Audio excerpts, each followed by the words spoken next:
দেশের জনপ্রিয় ইসলামী আলোচক মাওলানা ডক্টর মিজানুর রহমান আজহারী ধর্মীয় অঙ্গনে যার জনপ্রিয়তা আকাশচুম্বী। তবে হঠাৎ করে তিনি ধর্মীয় অঙ্গন ছাপিয়ে রাজনৈতিক আলোচনার কেন্দ্রবিন্দুতে।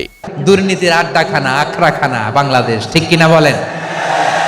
গত 15 বছরে উন্নয়নের নামে লুটপাট হয়েছে প্রায় 3.25 লাখ কোটি টাকা।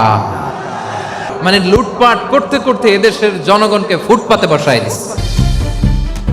গত 19 নভেম্বর সামাজিক মাধ্যমে ছড়িয়ে পড়া একটি ছবিতে দেখা যায় জামায়াতের আমির ডাক্তার শফিকুর রহমানের সঙ্গে বসে আলোচনা করছেন মিজানুর রহমান আজহারী। ছবিটি পোস্ট করে দাবি করা হয় তিনি নাকি বাংলাদেশ জামায়াত ইসলামীর রাজনীতিতে যোগ দিয়েছেন এবং ঢাকা 5 যাত্রাবাড়ি ডেমরা আসনের প্রার্থী হিসেবে মনোনয়ন পেয়েছেন। এই দাবিতে মুহূর্তে সামাজিক মাধ্যমে ছড়িয়ে পড়ে অসংখ্য ফটোকার্ড ও পোস্ট। অবশেষে এ বিষয়ে মুখ খুলেন আজহারী নিজেই। 20 নভেম্বর সন্ধ্যায় নিজের ভেরিফাইড ফেসবুক পেজে একটি ফটোকার্ড শেয়ার করে তিনি লেখেন, কোনো মুসলিম গুজবের মাইক হয় না, তথ্য শেয়ার করার আগে ভেরিফাই করুন। যাচাইহীন শেয়ার অপপ্রচার, গুজবের ইন্ধন ও গুনাহের পথ।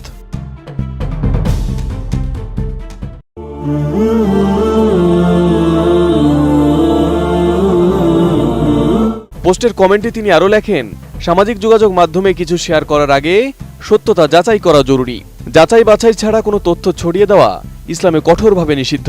অসত্য বা অসম্পূর্ণ সংবাদ মানুষকে বিভ্রান্ত করে, সমাজে অস্থিরতা সৃষ্টি করে, যা গুনাহের কাজ। তিনি সতর্ক করে বলেন, সোশ্যাল মিডিয়ায় যা দেখবেন তাই শেয়ার করে দেবেন না, তথ্যসূত্র যাচাই করুন। নিশ্চিত না হয়ে কোনো খবর ছড়াবেন না। যাচাই করলে দেখবেন প্রকাশিত তথ্যে মূল ঘটনার সাথে কোনো মিলই নেই। এদিকে গুঞ্জন ছড়িয়ে পড়তে ওই দিনই বিষয়টি গুজব বলে নিশ্চিত করে বাংলাদেশ জামায়াত ইসলামীও। দলটির সহকারী সেক্রেটারি জেনারেল ও মিডিয়া বিভাগের প্রধান এহসান মাহবুব জুবায়ের জানান, আজহারীকে মনোনয়ন দেওয়ার খবরটি ভিত্তিহীন, এমনটি হওয়ার কোনো সম্ভাবনাও নেই। পাশাপাশি ভুয়া তথ্য প্রচারের বিষয়ে সতর্ক থাকতে হবে এবং রাজনৈতিক প্রার্থিতা সংক্রান্ত খবর যাচাই ছাড়া গ্রহণ না করার আহ্বান জানান তিনি।